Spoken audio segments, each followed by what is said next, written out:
Hi there, parents of Math for College students. I just want to make a video just to kind of give you an update on where we're at with class and just give you a little bit of info of what Math for College is. My name is Mr. Gentz. I've been a teacher here for about 12 years. Very excited to have your students in class. It's been a great blessing to be able to see the kids, even though it's just twice a week, be able to see them in class and be able to get to know them and hopefully progress with our math and just have a good overall experience, most of them being seniors and juniors. The class Math for College, this is the third year we've offered the course. We created it because there were many students who were not prepared to take a college level math course when they got to college. So people who are taking this course, maybe a junior who's finishing up a third year of math, maybe a senior who wants a fourth year in order to prepare for college, and also students who maybe you're making up a failed credit. Maybe, I don't know, geometry, algebra 2 or algebra 1 didn't go well for you, and you need to make up a credit right now. You're working towards graduation. The course in the description, Math for College, it really is an overview of topics that are essential that were covered in grades, say, 7 through 11. But it's also an overview of topics that are covered on a college entrance exam, namely the Accuplacer. In fact, as we look at the topics covered on the Accuplacer, those are the direct topics that we're trying to address within class to make sure that when a student takes a college entrance exam, they score high enough.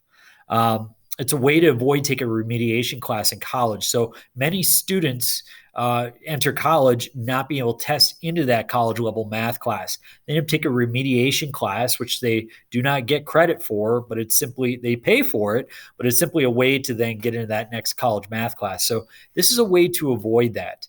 To give you an idea, last year, out of about 64 people that we had take the course, about 38 of them or so scored high enough to be able to avoid that remediation class when they got into college. And that's a good way to save money and hopefully just build skills to be successful moving forward.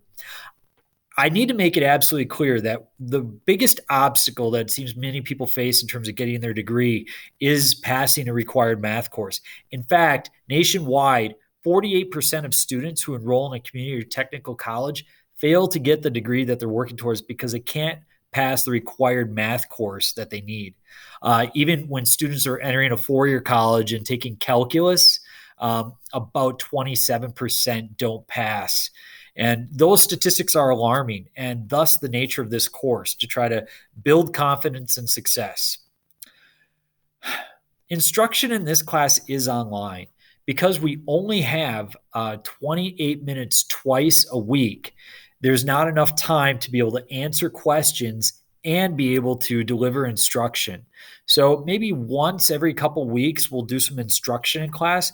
Otherwise, students should be coming to class ready to practice their work. I'll be doing some problems with them, trying to sort out points of confusion and being able to give help. So I want to be able to help during that time. That requires that the videos are watched beforehand. Any test that the student takes, they can, if they don't do well, they can retake it up to 80%. The first test went really well. The second test, I'm a little bit more worried about because the content is going to get a little bit more challenging. And here's why I'm a little bit more concerned, and you see these virtual days. So when students are not at school, again, there's a calendar that they have access to through Google Classroom, shows them exactly what they're supposed to be doing. But in fact, the first video for this unit, only 17 out of 35 students in the class have watched it. I can't tell who has or who hasn't. The second video, only 14 out of 35 have watched. And the latest one, only 7 out of 35 have watched. These are not long videos. In general, these videos last anywhere between 6 minutes to, at the maximum, I would say 15 minutes. So they're definitely fully capable of getting them done during the class time.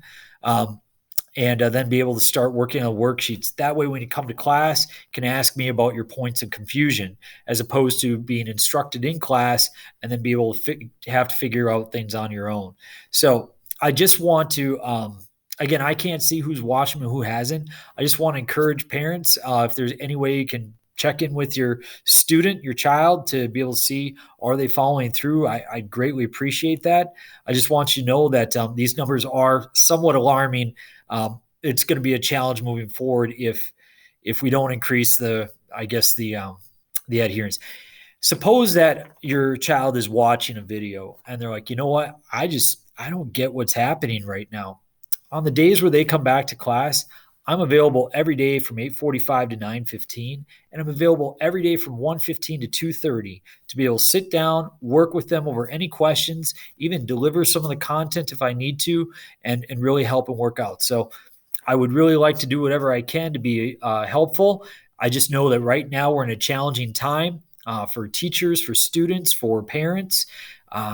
But this is one that I think that we can take care of. And so just want to let you know, if you got any questions, please feel free to reach out to me at any time. Thanks so much for your time watching this video. Let me know if you got any questions.